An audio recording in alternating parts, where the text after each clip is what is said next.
Ahora en Sin Distancias hacemos un recorrido por la ciudad de Siracusa, una visita obligada en Sicilia y una ciudad en la que lo primero que llama la atención es su especial luz y color debido a que los edificios y calles están construidas con piedras calcáreas que uniforman todo el conjunto. Además hay que recordar que solo en Siracusa y también en Fiumicfredo se encuentran plantas de papiro en Europa. El templo de Apolo, el teatro griego y su catedral, una auténtica joya en la que quedan vestigios de muchas civilizaciones, son solo algunos de los alicientes de esta magnífica ciudad que fue incluida en la lista del Patrimonio Mundial de la UNESCO junto con la necrópolis rocosa de Pantálica, situada en esta misma provincia de Siracusa. Este programa forma parte del ciclo Un viaje por las ciudades italianas menos conocidas que coordina el profesor Salvatore Bartolotta.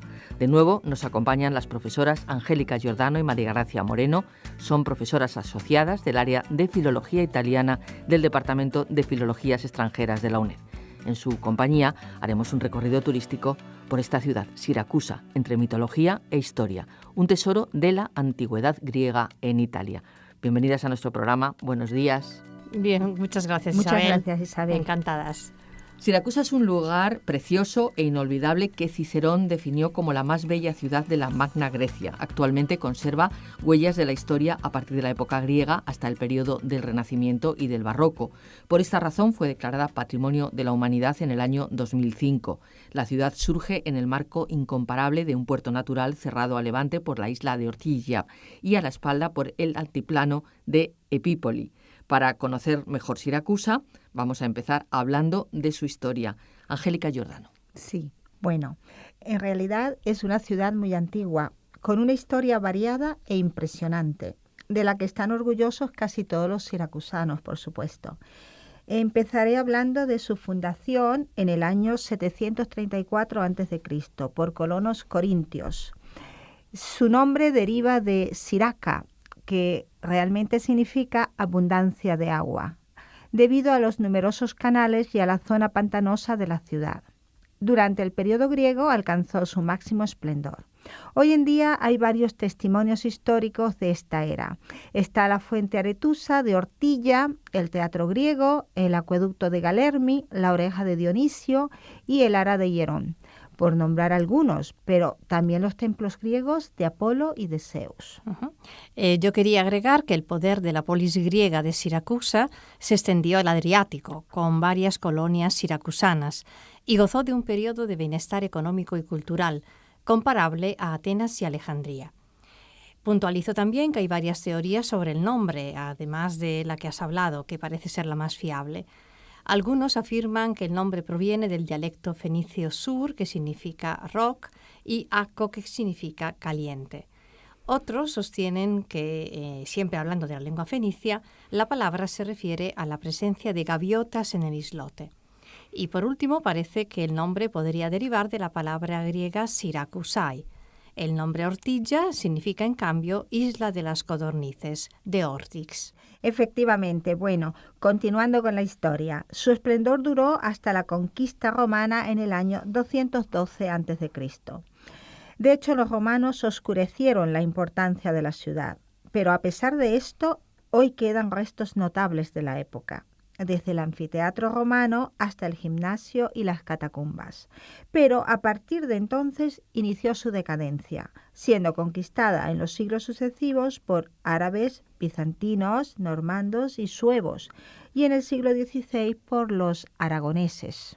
¿De qué fechas tenemos datos sobre la presencia del hombre en Siracusa? Bueno, digamos que se remonta a la Edad del Bronce, es decir, al siglo XIV a.C. De hecho, incluso antes de que fuera fundada por los griegos, existen evidencias de asentamientos humanos micénicos y fenicios. La mayor parte de Sicilia estaba habitada por los sicanos y solo alrededor del año 1300 a.C. otro pueblo se restableció en las costas orientales de la isla, los sículi. En realidad, Siracusa nació en el siglo VIII a.C., con el desembarco en Sicilia de los griegos. La leyenda dice que Archia de Corinto, un líder de la familia Bacchiadi, fue, junto con su amigo Micello, cerca del oráculo de Delfos, al norte del Golfo de Corinto, en la isla de Delfos, donde había un famoso santuario dedicado al dios Sol. Allí, los sacerdotes de Dios dieron respuestas a las preguntas que se hicieron sobre los eventos importantes en la vida o las decisiones que debían tomarse. El sacerdote les preguntó a los dos amigos si querían salud o riqueza. Arquia eligió la riqueza y fundó en la isla de Ortigia la ciudad destinada a convertirse en la más bella de todas las ciudades griegas, Siracusa. En cambio, Michelo eligió la salud y fundó Crotone. Pero esto es solo una leyenda. De hecho, las razones que llevaron a los griegos a emigrar al fundar nuevas colonias fueron diferentes. El aumento demográfico, la crisis económica, la necesidad de obtener nuevos puertos marítimos. Los griegos, cuando fundaban una ciudad, tomaban en cuenta algunos factores.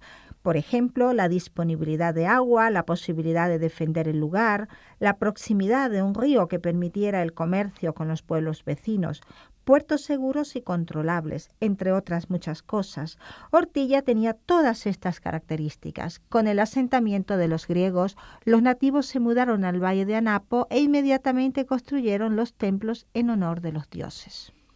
Volviendo a los romanos, me gustaría que nos explicasen cómo se llevó a cabo esta conquista. Además, han mencionado que el esplendor de Siracusa quedó oscurecido con la presencia romana. Sí, en efecto, el poder de Siracusa no les convenía a los atenienses, que emprendieron la guerra y la asediaron por mar y tierra. Durante la batalla sobresalió un siracusano, Dionisio, que consiguió doblegar a los atenienses e instaurar la tiranía en la ciudad.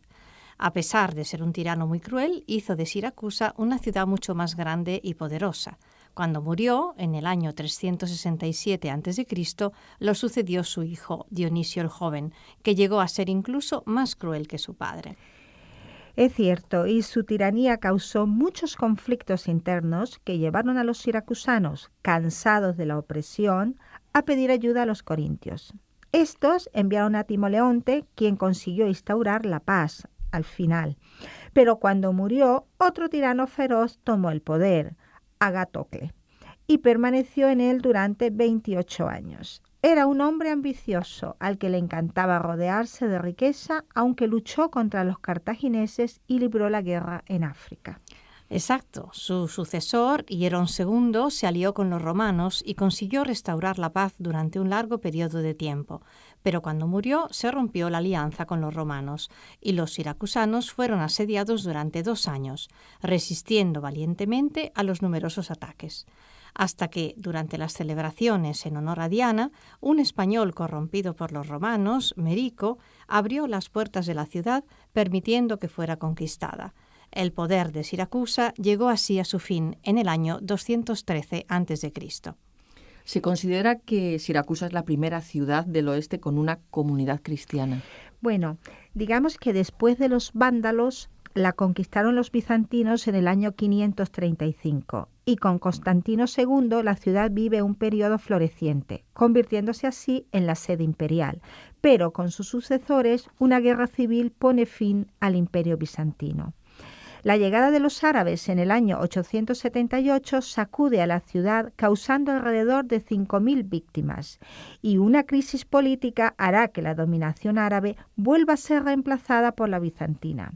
Este periodo corresponde a un renacimiento cultural de la ciudad, especialmente desde un punto de vista arquitectónico, pero que fue destruida en 1693 por un terremoto. La nueva ciudad renació en estilo barroco, gracias a las familias nobles.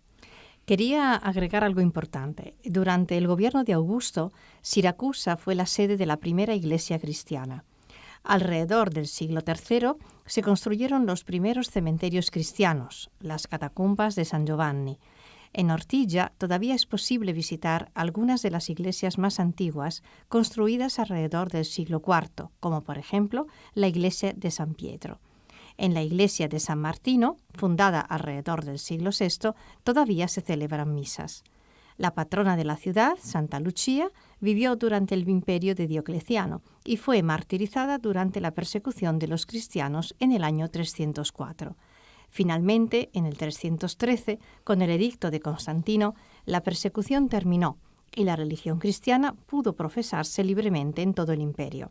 ¿Por qué no hablamos ahora de Ortigia? Parece ser que la parte más antigua de la ciudad es un verdadero tesoro artístico. Por supuesto, no se puede hablar de Siracusa sin explorar el inmenso legado histórico y cultural de Ortigia. Se trata de una pequeña isla en la que se encuentra la parte más antigua de la ciudad, en la que se levanta el enorme castillo de Maniace, erigido por Federico II de Suevia. Digamos que es la ciudad antigua llamada también Magna Grecia y epicentro de conquistas. ¿Qué monumentos históricos y antiguos podemos apreciar en esta hermosa ciudad? En primer lugar, la fuente de Aretusa, uno de los lugares más bonitos de Siracusa, y es el símbolo de la ciudad aretusea desde tiempos remotos. Fueron precisamente estas aguas las que determinaron la elección de la isla para el asentamiento de los colonos de Corinto encabezados por Arquia. Este lugar mítico ha sido objeto de inspiración y poesía desde la antigüedad hasta nuestros días, interpretado por Virgilio, Píndaro, Ovidio, Silio Itálico, Gabriele D'Annunzio y Salvatore Quasimodo, entre otros. Según la mitología griega, transmitida por Pausanias y Stradone, Aretusa era una ninfa que, para escapar del amor de Alfeo, fue transformada por Artemisa en una fuente de Ortigia. Alfeo, al encontrarla, se convirtió en un río de Grecia y a través de un viaje subterráneo por el Mar Jónico llegó a Ortigia y se unió eternamente a Artemisa. De hecho, en la antigüedad, la fuente tenía un aspecto diferente del actual. Estaba dividida en varios arroyos, formando una especie de lago muy grande, con una circunferencia de unos 200 metros, separados del mar por enormes rocas. Posteriormente surgieron una iglesia destruida por el terremoto de 1693 y un bastión español. No queda rastro de la antigua Porta Aretusa. En 1847, la fuente tomó su aspecto actual. El manantial de Aretusa es hoy el corazón de Ortigia. Varios terremotos a lo largo de los siglos han amenazado el flujo de agua, poniendo en riesgo la salud del papiro que crece dentro de la fuente. El papiro de Siracusa y el del río Fiumefreddo son las únicas plantas de papiro en toda Europa. El templo de Apolo, construido a principios del siglo VI a.C., es considerado el templo dórico más antiguo del oeste griego. Los antiguos griegos solían dedicar la base del templo a una deidad y el resto del templo a otra. Por esta razón, el culto del dios Apolo está asociado con el de la diosa Artemisa. A lo largo de los siglos, el templo de Apolo-Artemisa ha sufrido muchas transformaciones. Después de la intervención griega, hubo una iglesia bizantina, una mezquita árabe, una basílica normanda y cuarteles militares durante la dominación de Carlos V. En cuanto al teatro griego, parece ser que es el mejor ejemplo de arquitectura teatral del oeste griego. Sí, así es. De hecho, está caracterizado por estar excavado casi por completo en la roca. Y además, en las actuaciones, como era costumbre de los antiguos griegos, el teatro se usaba también para las asambleas populares. Y después de haber sido adaptado a los juegos de circo en la era imperial, cayó en mal estado. En el siglo XVI, al igual que otros monumentos clásicos, fue saqueado por los españoles durante el dominio de Carlos V, quienes utilizaron la buena piedra ya cortada para erigir las fortificaciones de Ortigia. Las excavaciones, que comenzaron a finales del siglo XVIII y continuaron a lo largo del siglo siguiente, se completaron solo a mediados del siglo XX. A pesar de la diversidad, incluso sustancial, de las opiniones de los estudiosos sobre la génesis del monumento, en general se acepta que la forma actual se remonta a los trabajos de renovación de los años 238-215 a.C. bajo el reinado de Hierón II. Bueno, y a partir de 1914 es importante decir que el Teatro Griego de Siracusa alberga una revisión primaveral de obras teatrales de la Grecia antigua clásica. Cada año, a finales de primavera y principios de verano, entre mayo y junio, se realiza una serie de representaciones de teatro clásico, organizadas por el Instituto Nacional de Drama Antiguo, que atrae aficionados de toda Italia y del resto de Europa. Además, a partir de 1929, las obras creadas para el Teatro Griego de Siracusa comenzaron a realizarse en el marco de los teatros griegos y romanos de toda Italia: Segesta, Palazzolo Acreide, Taormina, Tindari, Pompei, Benevento, Gubbio o Fiesole. Y ahora vamos a hablar de la catedral, si les parece, porque es una de las joyas de Sicilia. De hecho, es símbolo de la ciudad y fue declarada Patrimonio de la Humanidad por la UNESCO en el año 2005, junto con la necrópolis de Pantálica. Sí, así es. Este majestuoso edificio se encuentra en la parte elevada de la isla de Ortigia. Está construida en los antiguos cimientos de un templo de estilo dórico, dedicado a la diosa Atenea del siglo V a.C. Es un símbolo de la ciudad y por este hecho fue nombrado Patrimonio de la Humanidad. Además de los cimientos de origen griego, cabe destacar la fachada, ejemplo típico del barroco y del rococó. Los interiores medievales de origen bizantino y el santuario también son importantes a nivel religioso, ya que conservan varias reliquias, como estatuas y restos de santos y nobles que habitaron en la ciudad.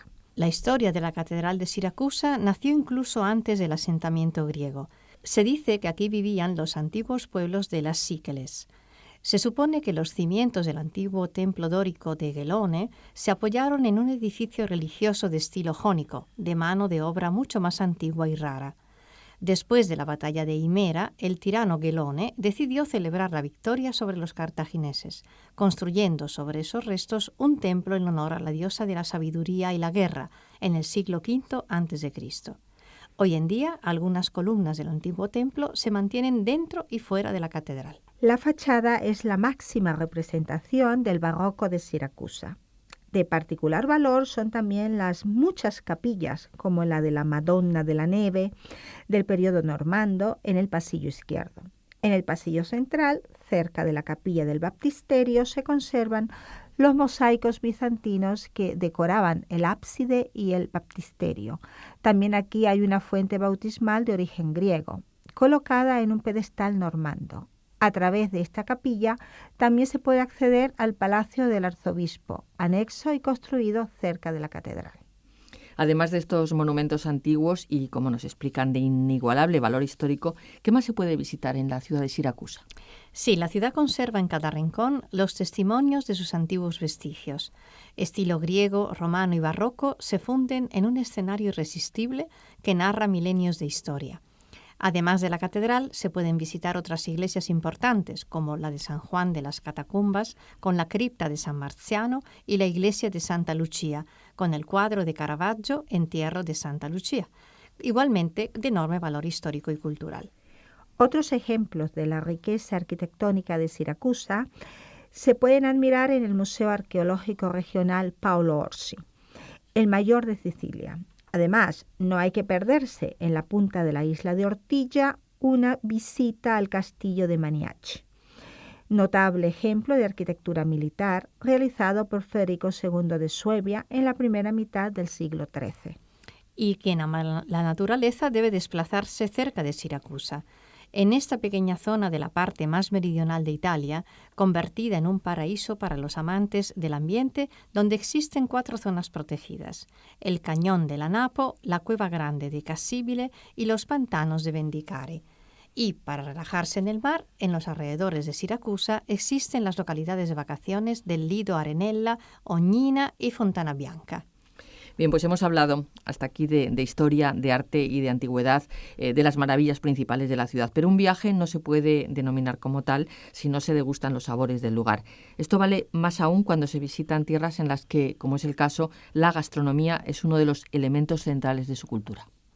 Sí, Isabel, son muchos los productos típicos de la zona que merece la pena nombrar, desde los innumerables productos lácteos, fruto de diversas explotaciones de la zona, como la ricotta, el caciocavallo y los quesos de todo tipo, hasta la producción de vino. El Nero d'Avola, el Loro de Noto, el Pachino y el Moscato de Siracusa. Además, Siracusa es conocida mundialmente por la producción de cítricos. La provincia tiene 2 pueblos marinos que se llevan el liderazgo en términos de especialidades de pescados, Portopalo y Marsamemi, dignos de ser apreciados por los paladares más finos. Y típica de Siracusa es la llamada matalotta, una sopa de pescado de origen muy antiguo que antes se preparaba con pescado menos valioso y que hoy se prepara con mero o tunnina. Hay muchas opciones como primeros platos: espagueti con tinta de sepia, con pulpa rizada, sazonada con botarga y muchos otros mariscos. la característica pasta a la siracusana, con anchoas y migas de pan crujientes. Y los segundos platos son a base de pez espada de la zona, gambas, almejas, langostinos, langostas, ostras, etc. Y en cuanto a los dulces, hay mucho que elegir. De los tradicionalmente sicilianos, ampliamente reconocidos, a la fruta martorana. Aparentemente de mazapán, pero hecha con azúcar y harina de almendra. El turrón y la giuggiulena, el blanco de la almendra, y totò y la mermelada de membrillo, sin dejar de lado los inconfundibles cannoli a la ricotta, conos de harina rellenos de requesón. Y además, una ciudad tan antigua como Siracusa seguramente tendrá muchas fiestas religiosas y tradicionales particularmente interesantes. En efecto, hay varias fiestas religiosas. La más importante y conocida es la fiesta de Santa Lucia, que se celebra el 13 de diciembre y está dedicada a la santa patrona de Siracusa. Este día es posible ver una procesión. La enorme estatua de plata de Santa Lucia se transporta desde la catedral hasta la Basílica del Sepulcro, donde permanece en exhibición durante 8 días.